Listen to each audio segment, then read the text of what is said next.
Bonjour à vous tous, je suis ravie d'être là en cette matinée de rentrée pour nous tous. Merci pour cette invitation. J'étais très heureuse de découvrir sur le programme que ce lieu d'étude et cette journée s'appelle le Chaudron. Je ne sais pas qui a eu l'idée de ce terme. Personnellement, c'est un mot que j'adore, d'abord parce qu'il rappelle les contes de fées et les histoires de sorcières, mais surtout il m'inspire particulièrement pour une autre raison. Il se trouve que en hébreu, c'est d'une certaine manière comme ça qu'on appelle notre pays, la France. Vous allez me dire c'est étrange. En hébreu, je vais vous faire un petit cours d'hébreu maintenant, j'espère que c'est OK pour votre rentrée.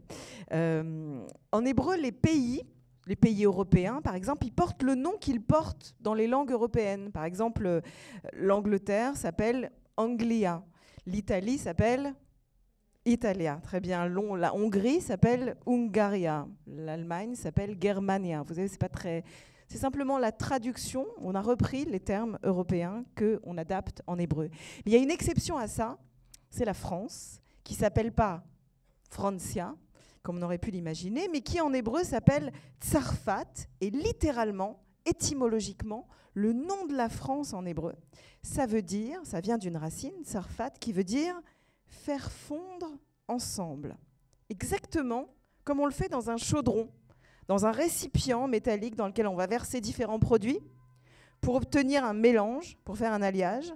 Littéralement, la France, en hébreu, cocorico, c'est le lieu de l'alliage. C'est ce que les Anglais appellent melting pot. Vous savez, ce récipient où les éléments se mélangent pour construire autre chose et pour mêler des propriétés et pour créer des propriétés nouvelles et une force différente, comme si c'était la mission de ce pays, tel que l'hébreu le raconte. Vous vous rendez compte, quelle mission? Je ne sais pas si on est à la hauteur de ça. En tout cas, on peut tirer peut-être une certaine fierté d'être reconnu dans cette identité-là. Alors vous allez me dire que je n'ai pas été invitée à vous donner un cours de nationalisme, de patriotisme gaulois non réfractaire. Je n'ai pas été invitée non plus à donner ici peut-être un cours d'hébreu, quoique je pense que d'ici à la fin de mon intervention, vous serez quasi bilingue. Non, on m'a demandé de vous parler de la notion de sacré, telle que l'introduction l'a précisé. Et c'est amusant parce qu'en fait, on ne peut pas commencer, me semble-t-il, cette exploration du thème de la sacralité ou de la sainteté, ces deux termes qu'on utilise parfois l'un pour l'autre ou qu'on confond parfois, sans commencer précisément par la question du chaudron. Je vous le disais, le chaudron, c'est le lieu où tout se mélange. C'est le lieu par excellence de l'indifférencié, du mêlé, se mêlent des éléments divers pour créer de l'inédit dans un cocktail. Et le sacré, en réalité, c'est précisément l'inverse. Pour le comprendre, je vous propose de faire un autre détour par l'hébreu, par cette langue sémitique ancestrale, qui porte, comme beaucoup d'autres langues ancestrales, une sorte de poésie des origines, comme une philosophie ancienne dont nos civilisations sont héritières et qui nous permet parfois, quand on fait un petit détour par une autre langue, ça vous est déjà peut-être arrivé, de prendre de la hauteur sur notre monde en revenant à des origines. Donc, en hébreu, le mot sacré, ça se dit, c'est le deuxième mot en hébreu que je vous apprends aujourd'hui, ça se dit kadosh. C'est peut-être un mot que vous connaissez parce qu'il y a quelques années, il y a eu un film très célèbre qui s'appelait comme ça, d'Amos Gitaï, qui se passait dans le monde très très ultra-orthodoxe, qui s'appelait kadosh, ça veut dire sacré. Et littéralement, en fait, l'étymologie de ce terme signifie à part, mettre à part. Quelque chose qui est sacré, c'est vrai dans la tradition hébraïque, mais c'est vrai aussi en arabe, c'est vrai en hébreu, c'est vrai dans beaucoup de langues sémitiques. Le fait de parler du sacré, c'est parler en fait de la mise à part, de quelque chose qui se différencie. Par exemple, en arabe, le nom de la ville de Jérusalem, c'est Al-Quds. Vous entendez peut-être Quds, Kadosh, Kadesh. Tous ces mots où on entend que de ce en arabe ou en hébreu ont quelque chose à voir avec le sacré, avec l'idée du différencier. Quelque chose se pose radicalement à part. Donc vous l'entendez, dans le chaudron, tout se mêle. Dans le sacré, tout se démêle, tout se met à part. Si le chaudron, c'est le lieu de la fusion, alors le sacré, c'est le lieu de la différenciation, de ce qu'on pourrait appeler, même si ce n'est pas français, une diffusion, une épuration particulière, une mise à part d'une matière ou d'un individu ou d'un statut. Maintenant, qu'est-ce que c'est que le contraire du sacré? En français, vous diriez quoi? C'est quoi le contraire du sacré? Peut-être le profane, voilà, le profane, c'est le plus proche.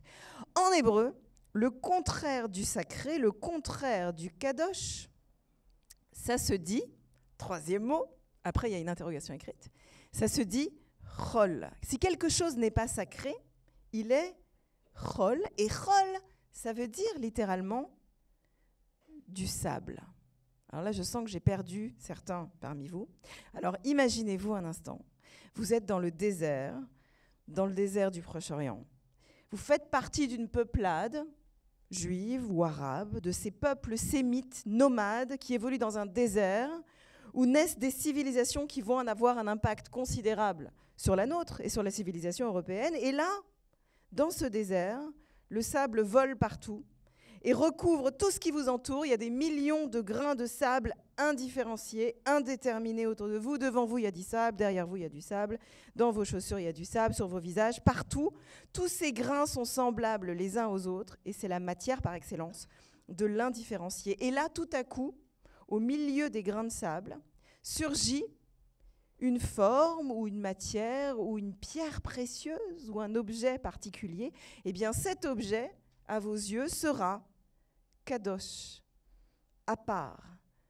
Tandis que le kadosh dans le désert est ce qui n'est pas ensablé, le chol, c'est tout le reste, le sable, c'est le profane. Se mettre en quête du sacré, c'est dans cette langue ou dans ces cultures se livrer en fait à une activité que vous connaissez et qui, personnellement, m'a toujours fascinée.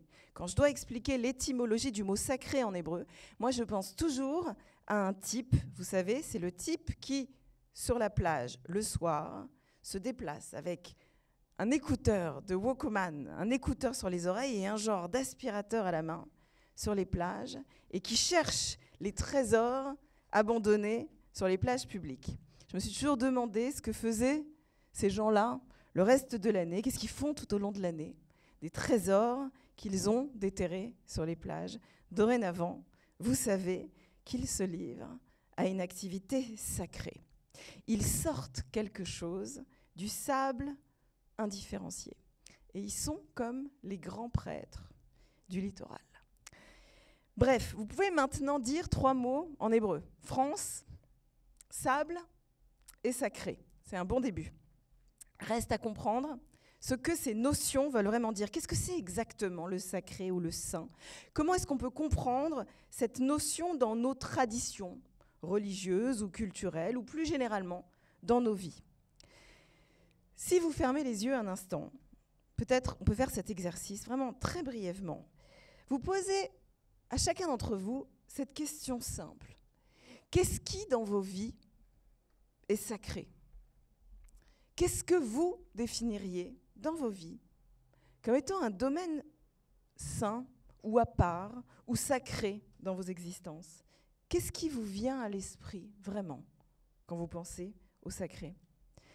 Peut-être que certains parmi vous pensent à leur famille, peut-être que vous pensez à vos enfants, je ne sais pas si vous avez des enfants, vos parents, votre religion, peut-être un lieu particulier qui vous tient à cœur. Peut-être que certaines personnes pensent à l'amitié, à la liberté, à des valeurs comme celle-là. En fait, la question n'est pas simple du tout. Pour y répondre, souvent, on est invité à se poser une autre question, une question très simple. Est sacré ce pourquoi, éventuellement, vous seriez prêt à vous sacrifier? Est-ce qu'il y a dans votre vie quelque chose ou quelqu'un pour lequel ou pour qui vous seriez prêt à vivre une forme de sacrifice?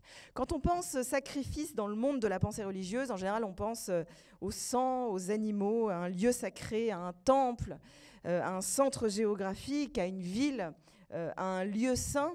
Par exemple, pour les 3 religions monothéistes, on pense souvent à une ville dont peut-être, si j'ai le temps, je vous parlerai tout à l'heure, la ville de Jérusalem, ou alors à un culte, ou alors à un temple. Et on s'imagine que nos textes parlent beaucoup de lieux sacrés, de lieux saints. Alors le temps est venu pour moi de vous révéler un scoop, un secret, une idée très subversive, et vous allez devoir me promettre de ne la répéter à personne, en oubliant que actuellement ce que je dis est filmé et diffusé sur les réseaux sociaux. Si quelqu'un me demande si j'ai vraiment dit ce que je m'apprête à vous dire, je dirais que le montage était truqué. J'ai jamais dit un truc pareil. Le scoop, c'est que dans les textes sacrés, dans la Bible par exemple, on ne parle pas de terre sainte. En tout cas, pas dans le sens où on l'entend généralement pour désigner par exemple la terre d'Israël, un lieu qui serait essentiellement saint par nature ou par essence. En fait, la terre qu'on appelle sainte n'est pas appelée dans les textes en hébreu terre sainte. Elle est appelée terre de la sainteté. Quelle différence, vous allez me dire. Ça peut paraître anecdotique, mais ce n'est pas du tout la même chose. En hébreu, la façon dont ce terme est formulé signifie que la terre n'est pas sainte, mais c'est le lieu où peut s'exercer une certaine sainteté. Ce qu'on appelle donc un lieu sacré dans les traditions monothéistes, ce n'est pas un caractère essentiellement sacré de cet endroit, mais c'est la possibilité qu'en cet endroit, en ce lieu particulier, l'humanité mette en place quelque chose qui relève du sacré, réalise en ce lieu quelque chose de sacré. C'est la possibilité de créer une sacralité par une façon d'agir, par une façon d'être au monde. En un mot, le sacré, ce n'est pas quelque chose d'essentiel, c'est quelque chose qu'on pourrait définir comme plus existentiel. La possibilité de rendre un lieu sacré, ce n'est pas une donnée a priori, mais plutôt a posteriori. C'est le lieu où il nous est donné de créer quelque chose de sacré. Et ce qui va m'intéresser maintenant, avec vous, c'est d'essayer de comprendre ce qui, dans l'action humaine, ce qui, dans la construction, éventuellement architecturale, éventuellement dans le design, dans des domaines qui vous intéressent ou qui vous concernent directement, mais on pourrait élargir, qu'est-ce qui, dans l'action politique, au sens large, au sens noble du terme, dans l'action dans l'espace, l'action dans la cité, va faire d'un lieu un lieu sacré. Cette exploration, elle m'oblige à livrer une petite enquête biblique. Alors vous l'entendez, je fais beaucoup de références, bien entendu, au monde des monothéismes, et plus particulièrement au monde culturel qui est le mien, au monde culturel, au langage du judaïsme. Et ce que je dis maintenant peut tout à fait être extrapolé et transposé à chacune de vos cultures. Je vous invite maintenant à une sorte de cluedo dans les textes sacrés pour essayer de mettre à jour l'expression du sacré dans les lieux du texte. Vous avez tous joué au cluedo. Alors là, le coupable n'est pas le colonel Moutarde dans la bibliothèque avec le chandelier. Je vous invite maintenant à me suivre dans une petite enquête biblique vers un lieu particulier qui définit le sacré dans nos textes. Alors là, je vois dans le regard de certains qu'ils se disent « Moi, j'y connais rien en Bible, je suis jamais allé au catéchisme, j'ai jamais fait ma bar mitzvah, j'ai jamais lu le Coran, la Torah ou les évangiles, mais peu importe, je vous assure que si vous avez vu les 10 commandements avec Charlton Heston ou la version de Walt Disney, vous allez pouvoir me suivre. Vous vous souvenez sans doute de cet épisode de la sortie d'Égypte. Les Hébreux, dans la Bible, sont des esclaves. Pendant des centaines d'années, ils construisent des pyramides, des palais mortuaires des pharaons de l'Égypte. Et puis surgit un sauveur qui s'appelle Moïse, qui va les mettre en route vers la liberté. Et alors la mer, vous vous souvenez de cet épisode, s'ouvre miraculeusement devant eux. Ils vont traverser le désert. Ça va leur prendre 40 ans pour traverser quelques kilomètres sans GPS. Et dans le désert, dans ce sable, dans le Chol dont je parlais tout à l'heure, va surgir un lieu que la Bible appelle un lieu du sacré. Ce n'est pas du tout la terre sainte, la terre d'Israël. Ce lieu, c'est une petite montagne, qui n'est pas l'Everest, qui n'est pas le Mont Blanc, c'est une toute petite montagne qu'on appelle le Mont Sinaï. Et là, en plein désert, Dieu s'adresse à un peuple, à tout un peuple réuni, et il va leur révéler les 10 commandements. Vous savez, ce code éthique qui traverse le temps, qui a une valeur universelle, je suis l'Éternel, qui t'ai fait sortir d'Égypte. tu ne voleras pas et tu respecteras tes parents, tu ne convoiteras pas la femme de ton voisin, tu ne tueras point, etc. etc. Vous connaissez beaucoup de ces 10 commandements.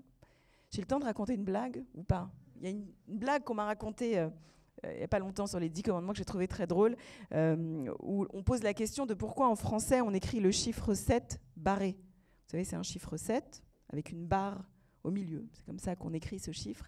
Et la réponse, c'est que quand Moïse a livré aux Hébreux les 10 commandements, tu ne voleras pas, tu respecteras tes parents, quand il leur a lu le 7e commandement, tu ne commettras pas l'adultère, les Hébreux lui ont dit, celui-là, tu peux le barrer.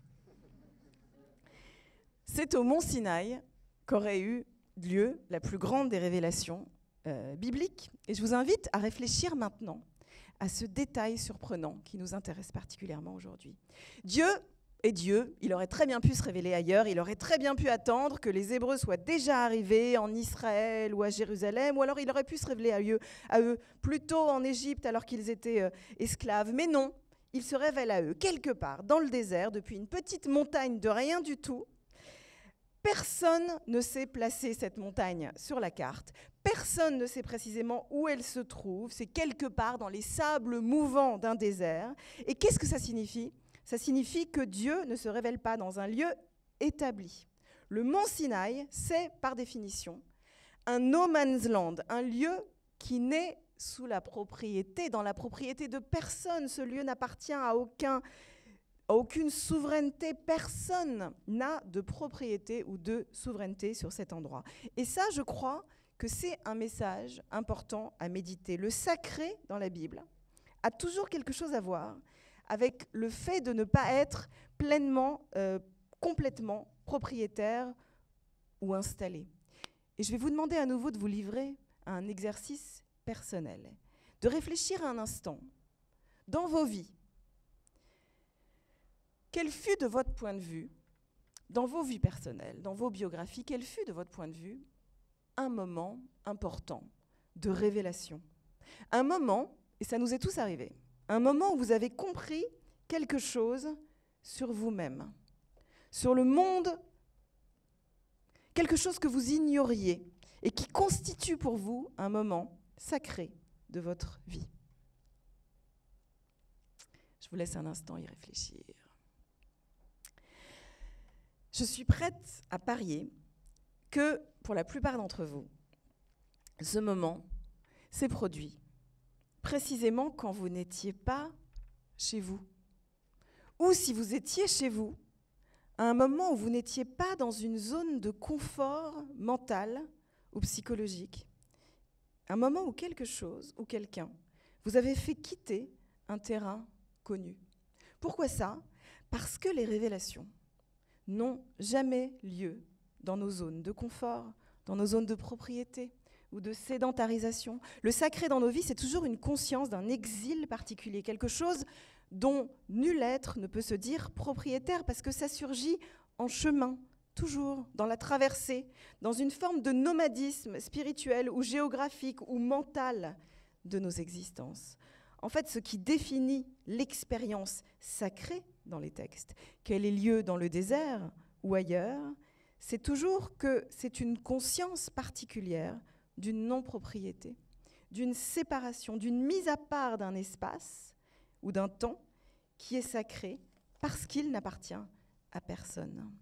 Et c'est, à mon sens, le défi de l'architecte ou du designer qui est amené à se poser cette question de l'espace sacré. Qu'est-ce que ça peut bien signifier de construire ou de designer un espace dans lequel il y aura du sacré, ou alors dans lequel des gens pourront investir une sacralité particulière? La chose n'est pas simple du tout, parce que bien souvent, on pense, on conçoit ou on construit un lieu ou un objet dont quelqu'un va devenir propriétaire, c'est-à-dire un espace ou un objet sur lequel il va mettre la main. Mais l'enjeu, c'est de parvenir à construire un espace ou un lieu dans lequel quelque chose nous dépasse, nous échappe, reste inaccessible, comme intouchable, inappropriable. En fait, tout l'enjeu, c'est d'utiliser vos mains pour construire quelque chose sur quoi personne ne pourra complètement mettre la main. Et cette question de comment on construit avec ses mains quelque chose qui échappe à toute main est une question fascinante qui se pose à tout créateur, quel qu'il soit. Et je suis persuadée que vous vous la poserez encore et encore. Dans le domaine qui est le mien, dans le domaine de la pensée religieuse, cette question, elle se pose chaque jour. Et c'est là-dessus que j'aimerais conclure sur cette idée. Vous l'avez peut-être constaté, et si ce n'est pas le cas, j'ai un autre scoop pour vous. Les pensées religieuses fondamentalistes ont le vent en poupe. Le propre de ces pensées fondamentalistes, toutes traditions religieuses confondues, c'est qu'elles partagent un certain univers mental qui est fait de certitude et d'une certaine obsession de la pureté. Le propre du message fondamentaliste, si vous me permettez ce jeu de mots, c'est qu'il voit de l'impropre partout, du sale, de l'impur tout autour de lui, qu'il s'agisse de l'impureté des croyances, de l'impureté des pratiques, de l'impureté des corps, surtout des corps des femmes. Et alors, il s'accroche au sacré, qui lui semble être la définition même de la pureté, du non contaminé. Pour utiliser la métaphore de tout à l'heure, le fondamentaliste, c'est un anti-chaudron. Il cherche non pas à fusionner des mondes, mais toujours à les épurer. Et il pense qu'il peut habiter un monde de la pureté absolue, un monde où l'autre n'existe pas, soit parce qu'on le tient à distance, soit parce qu'on l'a éradiqué. Et l'autre fond de commerce du fondamentalisme, c'est une certaine idée de la propriété. Le sentiment qu'il est propriétaire exclusif du rapport au transcendant. Le seul à bien lire le texte, le seul à bien pratiquer, le seul à comprendre la volonté de Dieu, le seul à savoir ou à interpréter comme il faut, le seul à posséder la vérité. En clair, il est tout sauf nomade. C'est un sédentaire de ses certitudes. Et le fondamentaliste a un très fort instinct de propriétaire. Il est celui qui refuse le nomadisme spirituel par définition parce qu'il se croit déjà arrivé et en possession d'un message qui ne tolérerait aucun doute. Or, et je conclurai là-dessus, vous l'avez compris, ce que les textes fondateurs de nos civilisations, les textes supports de nos pensées, ce que ces textes nous enseignent, est, me semble-t-il, l'inverse. En réalité, peu importe qu'on soit croyant ou pas, qu'on lise ces textes avec une foi ou comme des légendes, qu'on soit agnostique ou totalement athée, la révélation n'arrive que pour celui qui se met en chemin. Et le sacré ne surgit que pour celui qui sait qu'il n'est pas propriétaire du lieu où cette expérience va surgir.